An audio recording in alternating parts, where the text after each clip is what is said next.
Hello students, Sandeep नौनीवाला classes में आपका फिर से स्वागत है। आज हम फिर से शुरू करेंगे 7th क्लास साइंस से चैप्टर नंबर 3 जो हमारा रह गया था। तो चलिए आगे बढ़ते हैं।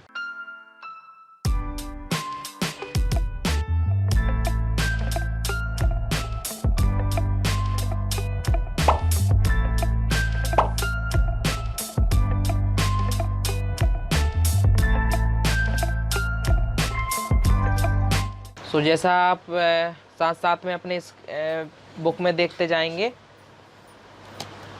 और स्क्रीन पे चलता जाएगा, वैसे भी आप मतलब बुक्स में साथ साथ में मिलाते जाना है।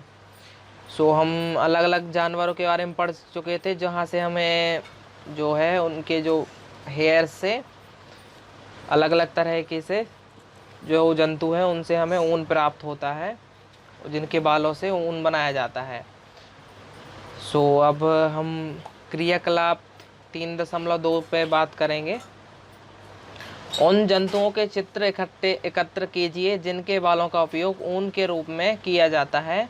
उन्हें अपनी स्क्रैप पुस्तक में चिपकाइए। यदि आप चित्र प्राप्त नहीं कर पाए तो इस पुस्तक में दिए गए चित्रों को देखकर उन्हें बनाने का प्रयास कर सकते हैं। मतलब ये चाहें तो ये जो यहाँ पे एग्जाम्पल दिए हैं आपकी जो बुक्स में, ये सभी जो एग्जाम्पल दिए हैं इन सभी के जो है आप इनका डायग्राम बना सकते हैं, जिससे मतलब यदि कई बार आपको परेशानी जाती है तो आप पता चल जाएगा कि हाँ इन जानवरों के हमने बनाया है डायग्राम। तो आप क्या है, पेपर के टाइम में अपन जो बना के रखते हैं ना, जब कभी भी आपने लिखा वो याद रहता है। सो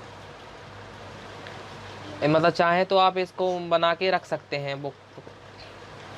अपने क्षेत्रीय और देश की अन्य भाषाओं में भेड़, बकरी, ऊंट, याक जिस नाम से जाने जाते हैं उनका पता लगाने का प्रयास कीजिए। अब ये भी चाहे तो आप नॉलेज के लिए रख सकते हैं कि भेड़ को आपके इलाके में क्या कहते हैं और दूसरे इलाकों में क्या कहते हैं। ये सब इंटरनेट से मिल सकता है। बकरी, ऊंट, याक को इनको अलग अलग जगह पे अलग अलग कहते हैं। मतलब जैसे हम लोग याक बोलते हैं, अब उन लोग की लोकल की भाषा में वो लोग अलग बोलते होंगे। सो हम एक्टिविटी 3.3 की यदि बात करें, भारत और विश्व के मानचित्र लीजिए।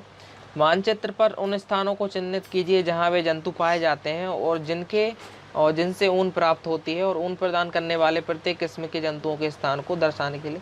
मतलब ये ऐसे एक्टिविटी इसमें बता रहे हैं कि जिससे हमें पता चल जाए कि भारत में और विश्व में कि ये जो जानवर हैं वो कहाँ कहाँ पाए जाते हैं, कौन कौन से इलाके में, जिससे मतलब हमें पता चल सके कि अलग अलग जो ऊन देने वाले जानवर हैं वो कौन कौन से देशों में पाए जाते हैं। तो हमें बात करना है हमें रेशों से ऊन तक, मतलब जो रेशे तो मिल गए हैं, अब उससे ऊन कैसे बनता है तो उसके बारे में बात करते हैं।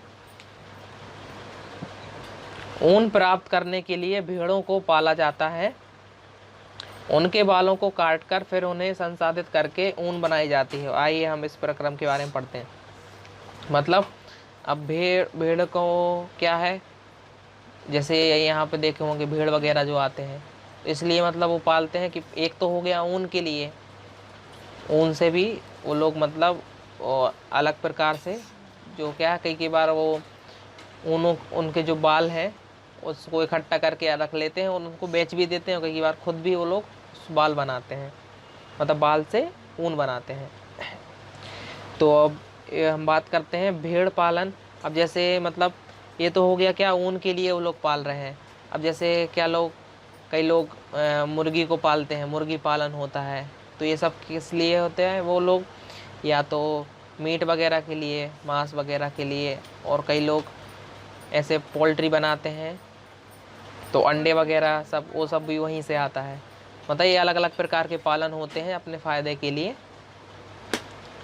तो भेड़ पालन और प्रजनन की यदि हम बात करें, यदि आप जम्मू और कश्मीर या फिर हिमाचल प्रदेश, उत्तराखंड, अरुणाचल प्रदेश, सिक्किम, मतलब ये पहाड़ी वाले इलाके जितने हो गए, जम्मू कश्मीर हो गया है ना ऊपर का एरिया, और हिमाचल प्रदेश हो गया जहाँ पे मनाली है और शिमला वगैरह। अब उत्तराखंड हो गया, अरुणाचल प्रदेश और सिक्किम, ये सभी पहाड़ी एरिया हो गए। मतलब पहाड़ यहाँ पे मतलब लोग पहाड़ों पे रहते हैं। पहाड़ी एरिया, मतलब पहाड़ का इलाका है। और जैसे हरियाणा, पंजाब, राजस्थान, गुजरात, ये मैदानों की यात्रा, मतलब ये नॉर्मल एरिया हो गया। तो जब आप इनकी जब कभी यदि जाते हुए देखते हो तो यहाँ पे देखते हैं कि जो गड़ेड़ियों को भेड़ों के झुंडों के चराने के लिए ले जाते देख सकते हैं। मतलब जब भी आप इन कहीं भी आप इन इलाकों में जाएंगे तो यहाँ पे देखते हैं कि जो भेड़िए हैं भेड़ों को लेके जाते हैं गड़ेड़िए। भेड़ शाकाहारी होती है और वो घास और पत्तियां पसंद करती है। मतलब अब ये जानकारी मिल गई कि भेड़ क्या करते हैं, पत्तियां वगैरह। जैसे बकरी रहती है तो बकरी क्या खाती है, पत्ती वगैरह, है ना। ऐसे ही भेड़ भी जो है वो पत्तियां वगैरह, घास वगैरह खाती है। तो भेड़ पालक उन्हें हरे चारे के अतिरिक्त दालें, मक्का, ज्वार, खली, बीज से तेल निकाल लेने वाली बचा पदार्थ और खनिज भी खिलाते हैं। और सर्दियों में भेड़ों को घरों के अंदर रखा जाता है, उन्हें पत्ती, अनाज, सूखा चारा, मतलब जैसे बकरी चलाने ले जाते हैं वैसे दूसरे इलाके में वो लोग भेड़ चलाने ले जाते हैं। तो बाहर तरफ तो उनको सब कुछ मिल जाएगा, जैसे इसमें पत्तियां वगैरह, मक्का, ज्वार, ये सब अलग अलग ये भी खिलाते हैं वो लोग। लेकिन जब घर के अंदर रहेंगे तो उन्हें बस अनाज और चारा वगैरह मिलता है। जैसे अपने यहाँ पे भी गाय वगैरह को भी चारा तो ले आते हैं बाहर से, लेकिन भूसा वगैरह रखा रहता है। तो देखो ये इसमें यहाँ पे दिए हुए हैं अलग अलग प्रकार की भेड़ों की कुछ नस्लें। ये नस्ल का मतलब हो गया कि कौन कौन प्रकार, हाँ, अलग अलग प्रकार की। तो जैसे इसमें बताया है लोही, तो ये कहाँ पाई जाती है, इसका मतलब ये राजस्थान और पंजाब में। और इसकी गुणवत्ता कैसी रहती है, अच्छी गुणवत्ता का ऊन निकलता है। कौन से, लोही नाम की। ऐसे जो ये नीचे दी हैं ये अलग अलग प्रकार की प्रजाति हैं और इनका जो ऊन कैसा रहता है वो बता रहे हैं। और इन कहाँ कहाँ कौन कौन से राज्य में ये पाए जाते हैं। हमारे देश के अनेक भागों में भेड़ों को ऊन के लिए पाला जाता है। मतलब ज़्यादातर अपन ने यही सुना है कि भेड़ से ऊन बनता है। और भेड़ों की कुछ नस्लों के नाम जैसे इसमें दिए हुए हैं और हमारे देश में ऊन उत्पादन के लिए पाला जाता है। और उसमें मतलब जो अपन ने नीचे तालिका ये पढ़ी है इसमें बता रहे हैं कि कहाँ कहाँ पाए जाते हैं और ऊन की गुणवत्ता का मतलब क्वालिटी उसकी कैसी है, अच्छा है या फिर कि बुरा है। भेड़ की कुछ नस्लों के शरीर पर बालों की घनी परत होती है जिससे बड़ी मात्रा में अच्छी गुणवत्ता की ऊन प्राप्त होती है। और जैसा कि पहले बताया गया है कि इन भेड़ों को वर्णात्मक प्रजनन द्वारा उत्पन्न किया जाता है जिससे एक जनक किसी अच्छी नस्ल की भेड़ होती है। जब पाली गई भेड़ के शरीर पर बालों की घनी वृद्धि हो जाती है तो ऊन प्राप्त करने के लिए उसके बालों को काट लिया जाता है। सो देखो इसमें बताया है कि भेड़ की कुछ नस्लों से शरीर पर बालों की घनी परत होती, मतलब जैसे देखो ये लेयर हो गई, माने कि अपन ये मतलब एक भेड़ की लेयर हो गई, तो इस पे इतनी मोटी जो है वो बालों की लेयर आ जाती है ना। तो उसको अलग करने के लिए वो लोग कई बार ट्रिमर वगैरह यूज़ करते हैं और अलग अलग जगह पे अलग अलग यूज़, तो ये पूरे बाल जो निकाल लेते हैं, है ना, वो अच्छी गुणवत्ता के जो हेयर रहते हैं। और अभी हमने पहले पढ़ा था कि वर्णात्मक प्रजनन क्या होता है। वर्णात्मक प्रजनन मतलब होता है कि जैसे देखो एक अच्छी किस्म की जो जैसे भेड़ दे रहे हैं तो उनको इकट्ठा कर लिया जाता है ना। यदि माँ बाप भी अच्छे रहेंगे भेड़ वाले तो उनके बच्चे भी वैसे अच्छे बाल देने वाले होंगे। तो इसे बोलते हैं वर्णात्मक प्रजनन और इंग्लिश में बोलते हैं सिलेक्टिव। मतलब हम अच्छे बालों को बस चुन लेते हैं जो अच्छा देने वाले हैं, तो उनको बोलते हैं वर्णात्मक प्रजनन। इसको चाहे तो अंडरलाइन भी कर सकते हैं। अब तो वो लोग क्या करते हैं, मतलब एक टाइम पे उनके बाल बड़े होते होंगे इकट्ठे। अब जब जानते हैं कि इतने लिमिट में इतने बाल, घने बाल हो गए हैं, तो उन बालों को अलग अलग मेथड से वो लोग निकाल लेते हैं। मतलब अलग अलग टेक्निक, कई जगह पे ट्रिमर और कई जगह अलग अलग काट भी लेते हैं। रेशों को ऊन में संसाधित करना, अब मतलब अभी तो ऊन निकाले होंगे तो वो एक रेशे के रूप में सभी अलग अलग रहेंगे, तो उसे ऊन कैसे बनता है वो हमें बात करना है।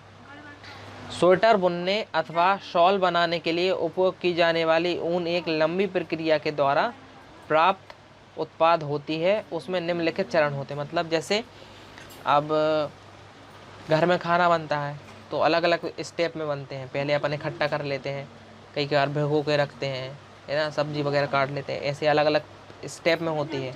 तो वैसे ही जो ऊन बनने की प्रोसेस है वो अलग अलग स्टेप में होती है, या फिर हिंदी में बोलते हैं चरणों में। सो जब तक हम इंग्लिश में बात कर लेते हैं,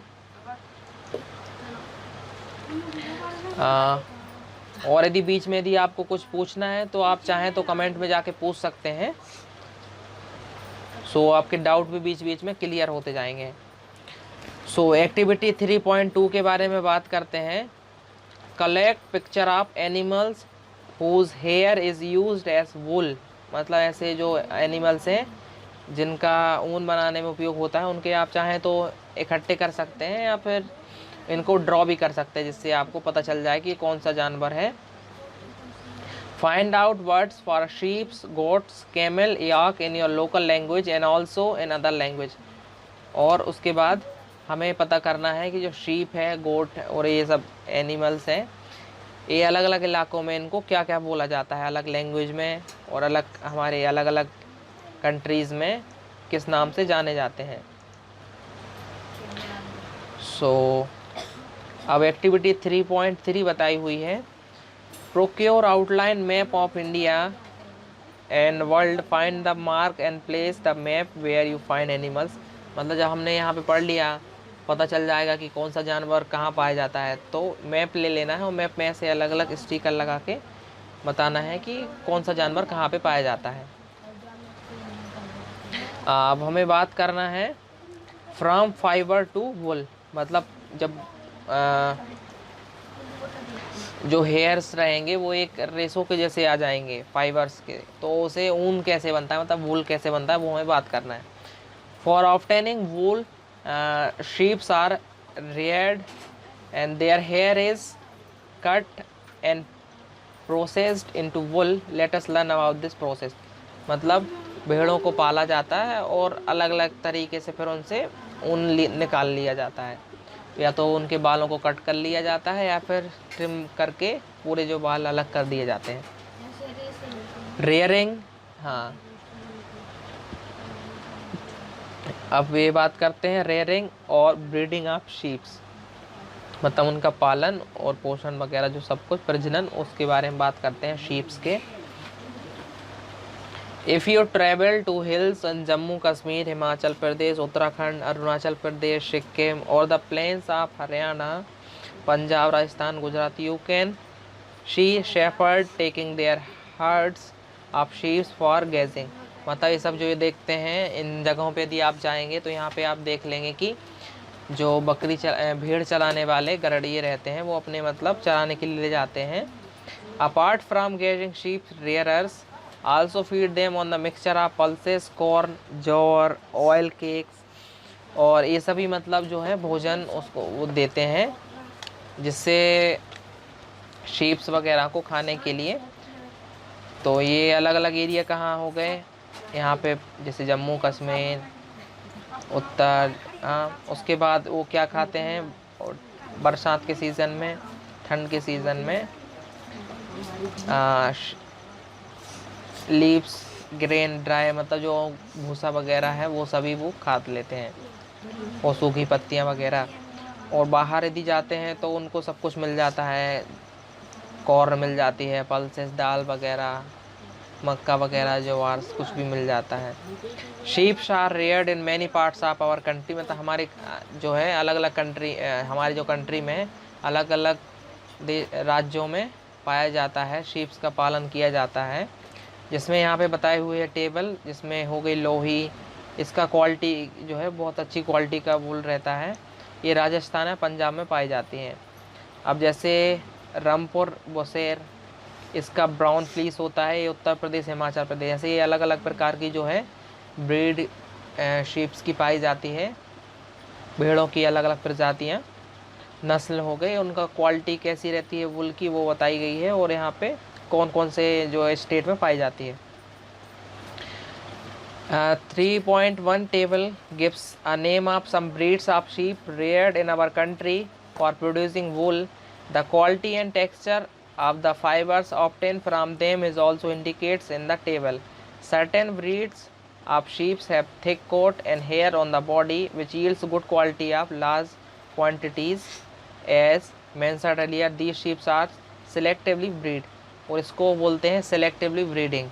मतलब जो जिन शीप्स का और जिन भेड़ों का अच्छा ऊन रहता है, बनता है, तो उन सभी को सिलेक्ट कर लिया जाता है और या चुन लिया जाता है अलग अलग, जिससे उनके जो बच्चे हैं वो भी अच्छे से ऊन दे सकें। तो इसको हम बोलते हैं सेलेक्टिव ब्रीडिंग। और ये मतलब अलग अलग राज्यों में की जाती है। Once the reared sheep have developed a thick growth of hair, hairs is shaved off and getting wool। मतलब जब उनको लग जाता है कि जो बाल है वो अच्छे से आ गए हैं, तो उनके मतलब उपयोग किया जा सकता है। तो हेयर्स उन सभी को या फिर काट लिया जाता है या फिर शेव कर लिया जाता है, जिससे पूरे जो बाल है वो ऊन बनाने में उपयोग किए जाए। सो आगे हम बात करेंगे प्रोसेसिंग की, वूल मतलब ऊन बनाने की प्रोसेस। सो अब हिंदी में बात करते हैं। अलग अलग स्टेप में है ये रेशम नहीं, ऊन की रेशों को ऊन से बनाने के। सो हम बात करते हैं पहले स्टेप के बारे में, चरण 1। इसमें क्या किया जाता है, भेड़ के बालों को त्वचा की पतली परत के साथ शरीर से उतार लिया जाता है। जैसे चित्र 3.8 में इसमें बता दिया है। यह प्रक्रिया ऊन की कताई कहलाती है। इसको चाहे तो आप अंडरलाइन कर सकते हैं कि ऊन की कताई का मतलब हो गया भेड़ के शरीर से बाल निकालना। तो इसको चाहे तो अंडरलाइन कर लो, पेंसिल वगैरह से चाहे कर सकते हैं आप भी। मतलब बालों को शरीर से निकालने की प्रोसेस को बोलते हैं कताई करना, ऊन की कताई। इसे इसमें यहाँ पे दिखाया दे रहे हैं, ये मतलब उससे भेड़ से अलग कर रहे हैं, ऐसे डाल के। अब भेड़ के बाल उतारने के लिए उसी प्रकार की मशीन का उपयोग किया जाता है जैसे नाई द्वारा बाल काटने के लिए प्रयुक्त की जाती है। सामान्यतः बालों को गर्मी के मौसम में काटा जाता है ताकि भेड़ बालों के सुरक्षात्मक आवरण के ना रहने पर भी जीवित रह सकें। अब देखो, हमने पढ़ा था कि ये लोग की स्किन के साथ बाल इतने ज़्यादा इसलिए रहते हैं जिससे वो ठंड से बच सकें। अब यदि ठंड में ही निकाल देंगे तो वो लोग, उनको बहुत परेशानी होगी, मरने तक भी मतलब संभव है कि वो शायद उनकी मौत हो जाए। तो ये कौन से मौसम में निकालते हैं, गर्मी के मौसम में, जिससे मतलब उनको ठंड के मौसम में ठंड का भी काम आ जाए। सामान्यतः ठीक है, सामान्यतः बालों को गर्मी के मौसम में काटा जाता है ताकि भेड़ बालों के सुरक्षात्मक आवरण के ना रहने पर भी जीवित रह सकें।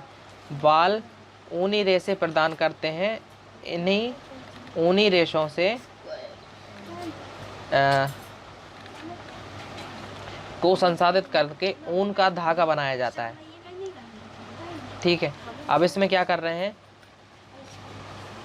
पहले तो मतलब उनकी कटाई कर ली गई है ना, बालों को अलग कर लिया गया। तो कौन से मौसम में किया गया था अलग, गर्मी के मौसम में, जिससे उनको मतलब हाँ ठंडे मौसम में करेंगे तो कई बार परेशानी जाएगी, तो गर्मी के मौसम में कर लिया। अब उसको इकट्ठा कर लिया तो उस ऊन से मतलब ऊन का जो धागा पहले बनेगा वो पहले इससे बनेगा, इन्हीं से जो बाल इकट्ठे किए हैं इनसे पहले धागा बनेगा।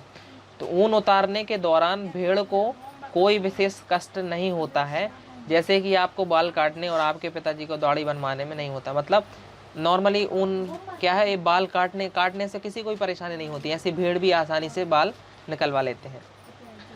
अब त्वचा की सबसे ऊपर वाली परत अधिकांशतः मृत कोशिका से बनी होती है। साथ ही भेड़ के बाल फिर से उग जाते हैं, जैसे भी आपके उग जाते हैं। मतलब बाल तो क्या है, एक बार कट गए तो दोबारा से उगाते हैं, ऐसे उनके भी बाल रहते हैं। ऐसा जरूरी नहीं कि एक बार हो गई तो बस ख़त्म, ऐसे बार बार उगाते हैं। तो पहली प्रोसेस क्या हो गई कि हमने बाल अलग कर लिया, तो उसको बोलते हैं कताई करना, है ना। ये चाहे तो आप लिख सकते हैं, ऊन की कटाई करना मतलब ऊन को अपन ने अलग कर लिया, पहला चरण। अब दूसरे में क्या दिया है, दूसरे चरण में त्वचा सहित, देखो क्या है ये लोग मतलब इतना करते, ऊपर की जो लेयर है बालों के साथ साथ ऊपर लेयर मतलब डेड हो जाती है, तो उस लेयर को भी पूरे निकाल लेते हैं, शरीर की जो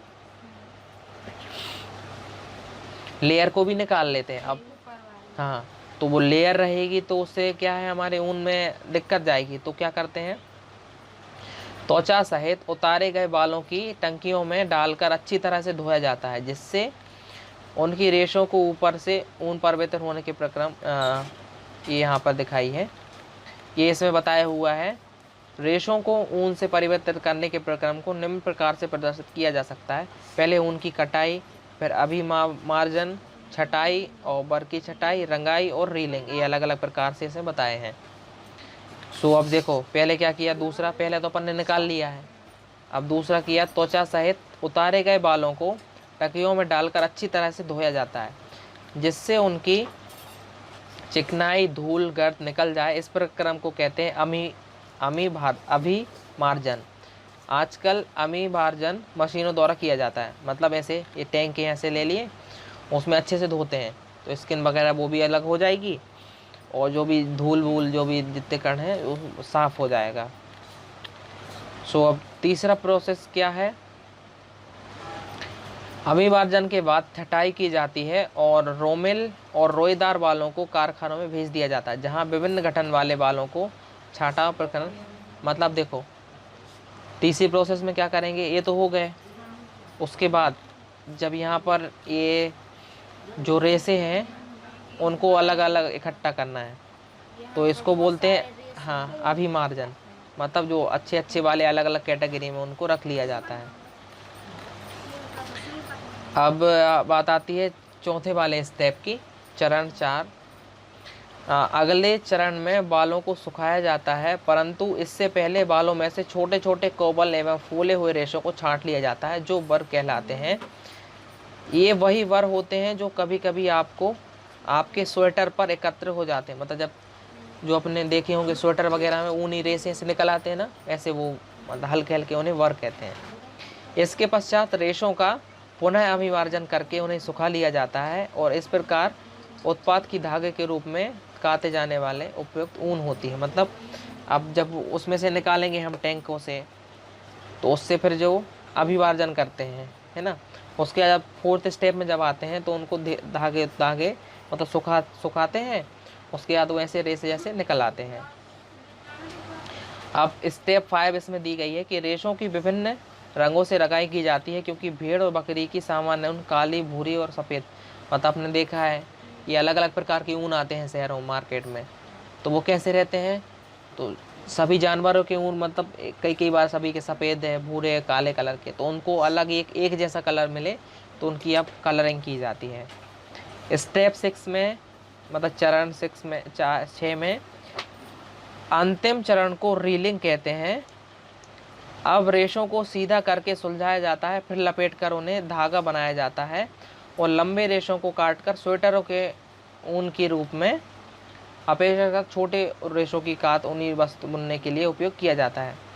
तो उसके बाद क्या करते हैं, मतलब अब ऊन तो बन गया है, तो उसको छोटे छोटे ऐसे पैक में या फिर स्वेटर बनने के लिए दिया जाता है या फिर मार्केट में ऐसे सेलिंग के लिए आ जाता है। तो ये हमने कहाँ तक देखा कि ऊन कैसे मतलब शुरू से आखिरी तक कैसे बनता है। सो हम इंग्लिश में अब देखो, ये हम ये बात कर रहे थे, ऊन उद्योग हमारे देश में अनेक व्यक्तियों के लिए जीविकोपार्जन का एक महत्व साधन है। मतलब ऊन का जो काम है, मतलब जैसे अपने यहाँ जो भी काम करते हैं तो ये लोग ऊन बनाने का प्रोसेस उनको मतलब जीने के लिए खाना पीना उनका उसी से चलता है। लेकिन छटाई करने वालों का कार्य जोखिम भरा है, क्योंकि कभी कभी वे एंथ्रेक्स नामक कीटाणु द्वारा संक्रमित हो जाते हैं, जो एक घातक रक्त रोग का कारण है, जिसे सोटर्स रोग कहते हैं। किसी भी उद्योग में कारीगरों द्वारा ऐसे जोखिमों को झेलना व्यावसायिक संकट कहलाता है। मतलब ये कि कई बार रोग हो जाता है, मतलब एक जीवाणु से फैलता है, बैक्टीरिया से, तो ये सब हो जाता है तो उनको बहुत सारा नुकसान हो जाता है। सो हम इंग्लिश में बात करते हैं। प्रोसेसिंग फाइबर्स इनटू वूल, मतलब छोटे छोटे फाइबर से जो वूल बनाने की प्रोसेस क्या रहती है। The wool which is used for knitting sweaters और for weaving shawls is the finish process for long process which involve the farming. मतलब अलग अलग स्टेप्स जो रहती हैं उससे ऊन बनता है। सो पहली भी स्टेप है जिसमें आता है the fleeces of sheeps along with the thin layer of skin remove from its body and this process is called shearing. मतलब शेयरिंग एक ऐसी प्रोसेस है, पहली फर्स्ट प्रोसेस, जिसमें क्या किया जाता है, उसकी जो पहली स्किन की लेयर है उसे और जो हेयर्स हैं उनको रिमूव करके एक अलग रख लिया जाता है। And machine similar to those used by barbers are used to shave off hair, usually hairs remove during the hot weathers. मतलब गर्मी के टाइम पे इनको बालों को निकाला जाता है, क्योंकि जिससे ठंडी में बाद में वो बचे रहें। और गर्मी में निकाल लेते हैं, फिर ठंडी तक वो आराम से फिर से मतलब बाल आ जाते हैं, जिससे उनको ज़्यादा ठंडी ना लगे। और नॉर्मली ये या तो मशीनों से या फिर हाथ से भी निकाले लिए जाते हैं। The hair provide woollen fibre, woollen fibre are then process to obtain woollen yarn and shearing does not hurt the sheep just it does not hurt venue. और मतलब ये शेयरिंग प्रोसेस है, इससे ज़्यादा नुकसान नहीं होता है भेड़ों को, मतलब दर्द वगैरह भी नहीं होता। जैसे आप जब शेविंग वगैरह कभी मतलब आपके जो पेरेंट्स करवाने जाते हैं और आपके भैया लोग करवाने जाते हैं तो उनको दर्द नहीं होता है ऐसे कटिंग वगैरह में, ऐसे ही ये प्रोसेस की जाती है। अब स्टेप 2 की बात करते हैं। The sheared skin with hair is thoroughly washed in the tank, removed grease dust and that this is called scouring. अब ये सेकेंड प्रोसेस है, इसमें क्या करते हैं, इकट्ठा इसको जैसे से बता रहे हैं पूरे टैंक में डाल के उसे अच्छे से धोया जाता है, क्योंकि जो भेड़ के जो बाल वगैरह है वो कहीं मिट्टी विट्टी डस्ट वस्ट धूल वगैरह सब लगी रहती है, इस कारण से। थर्ड प्रोसेस है after scouring the sorting is done, the hair skin is send to the factory where the hair of different texture are separated. उसके बाद क्या है, फैक्ट्रियों में बड़ी बड़ी फैक्ट्रियों में सेंड कर दिए जाते हैं, जिससे वो लोग अलग अलग इनको कैटेगरी में रख लेते हैं सॉर्ट कर करके। अब स्टेप 4 है the small fluffy fibres called burrs are picked out from the hairs and these are seam burrs which sometime appears on your sweater and the fibers are scoured again and dried. This is the wool ready for drawn with fibers। अगली process में क्या करते हैं, जो fibre हैं उसमें वर नाम के रहते हैं, वर्स, तो उनको अलग कर लिया जाता है। कई बार आपने देखा होगा जो आपकी स्वेटर है ऊनी वाली, उसमें एक बिल्कुल बारीक बारीक ऐसे रेसे निकल आते हैं, तो उनको हम फिर जो गीला हुआ था हमारा उसको सुखाया जाता है फिर से। अब ये मतलब फाइबर्स जो हैं वूल के रूप में तैयार हो जाते हैं। The fibre can be died in various colour, मतलब जो अलग क्या है, भेड़ के जो हेयर्स हैं वो अलग अलग कलर के रहते हैं, तो उनको समान कलर बनाने के लिए उनको अच्छे से कलरिंग की जाती है। स्टेप 6 आती है the fibres are straightened combined and rolled into yarns. उसके बाद फिर क्या किया जाता है, वो उनको है जो अच्छे से सीधा किया जाता है, क्योंकि वो प्रोसेस रहती है उसमें तिरछे बच्चे हो जाते हैं, तो उनको सीधा किया जाता है और अच्छे से पैकिंग की जाती है, या फिर स्वेटर बनाने के लिए फिर या फिर मार्केट में अलग अलग भेज दिया जाता है। ये प्रोसेस में बताई है the processing of fibre into wool and can be represent ऐसे शेयरिंग, स्कॉटिंग, सॉर्टिंग, क्लीनिंग, उसके बाद फिर रोलिंग। मतलब रोलिंग मतलब उसमें लपेट के उसमें अलग से रखा जाता है। सो ये हमारा आज यहाँ पे हमने पूरा ऊन के बारे में पढ़ा है। सो अगर आपके कुछ डाउट हैं तो आप चाहें तो ज़रूर पढ़ सकते हैं और कमेंट में जाके बता सकते हैं। और अगर आप नए हैं तो चैनल को सब्सक्राइब कर लेना और वीडियोस को लाइक कर देना और दोस्तों को भी शेयर करो, जिससे उनके पास भी ये वीडियो जा सकें और फ्रीली वो अपनी क्लासेस कर सकें इस लॉकडाउन में। और साथ साथ हम पढ़ते जाएंगे। तो फिर मिलेंगे हम कल आगे। तो आज की क्लास यहीं पे ख़त्म करते हैं। Bye bye.